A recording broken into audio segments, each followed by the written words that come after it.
स्वतंत्र भारत में राजनीति कक्षा 12 अध्याय 5 कांग्रेस प्रणाली चुनौतियां और पुनर्स्थापना।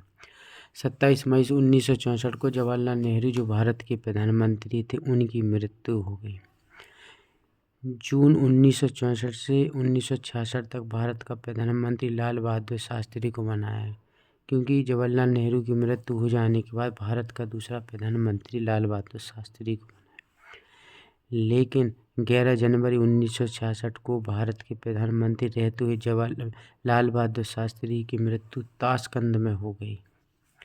लगातार 2 वर्षों में भारत के 2 प्रधानमंत्रियों की मृत्यु हो जाने के कारण अब कांग्रेस में पार्टी में प्रधानमंत्री को लेकर 2 गुट हो गए। एक तो था मोरारजी देसाई का गुट, एक दूसरा था इंदिरा गांधी। 1966 में प्रधानमंत्री के पद के लिए कांग्रेस पार्टी में इंदिरा गांधी और मोरारजी देसाई के बीच कड़ा मुकाबला हुआ।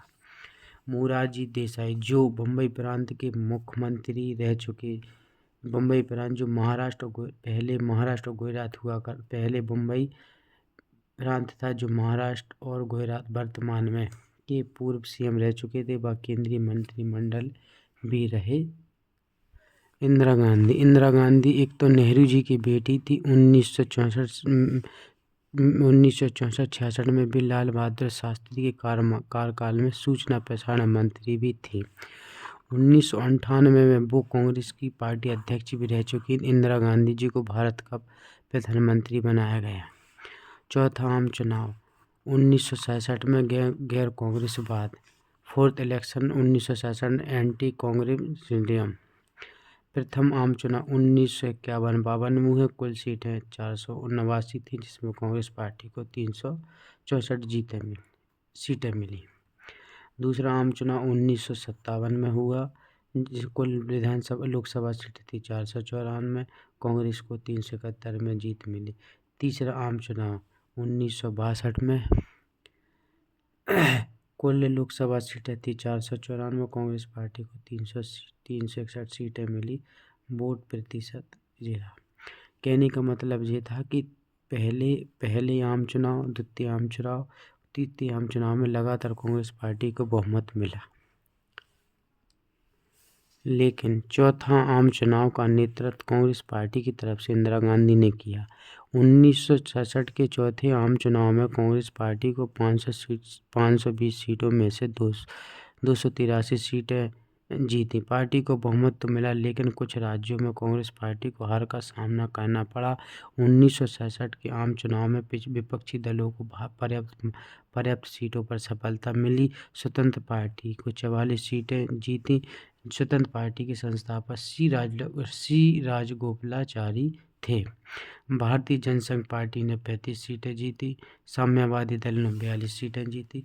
सबसे ज़्यादा उठापटक मद्रास में हुई, जहां द्रविड़ मुन्नेत्र कड़गम नामक क्षेत्रीय दलों को 25 सीटें जीती।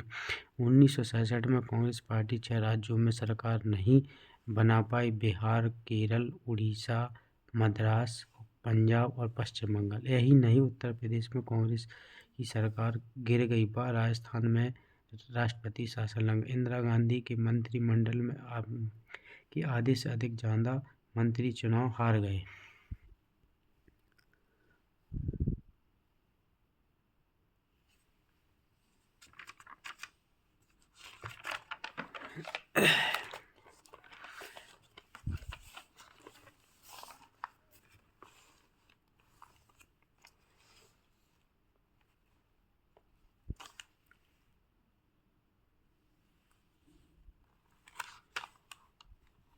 इंदिरा गांधी जी के नेतृत्व में कांग्रेस पार्टी ने 3 आम चुनाव 1967, 1971, 1980 जीते।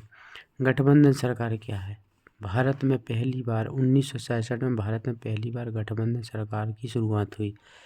जब कोई इसलिए हुई क्योंकि 3 आम चुनाव में 1952, 57 और 61 इनमें क्या हो रहा था कि कांग्रेस पार्टी लगातार जीत के आई थी। लेकिन चौथे आम चुनाव 1967 में कांग्रेस पार्टी की सीटें कम होने लगी। इस कारण पहली बार गठबंधन सरकार की शुरुआत। जब कोई राजनीतिक दल चुनाव में बहुत कम बहुमत हासिल नहीं कर पाता तो कई दलों के साथ समझौता करके सरकार बनाने की व्यवस्था को गठबंधन सरकार कहते हैं।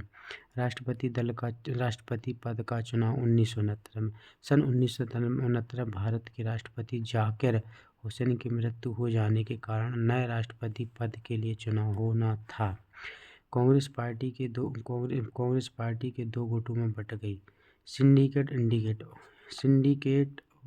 सिंडिकेट और राष्ट्रपति पद के उम्मीदवारों को लेकर बहुत खींचातानी। इंदिरा गांधी ने राष्ट्रपति पद के लिए बीबी गिरी के नाम को प्रस्तावित किया, जबकि सिंडिकेट ने नीलम संजी रेड्डी को राष्ट्रपति बनाने के लिए समर्थन किया। कांग्रेस अध्यक्ष निजलिंगप्पा ने स्वतंत्र पार्टी और जनसंघ से नीलम संजी रेड्डी के लिए समर्थन मांगा। अधिकांश कांग्रेसी सांसदों और विधायकों ने बीबी गिरी का समर्थन मिला। 1900 राष्ट्रपति के चुनाव में बीबी गिरी विजेता हुई और वह भारत के चौथे प्रधान राष्ट्रपति बने।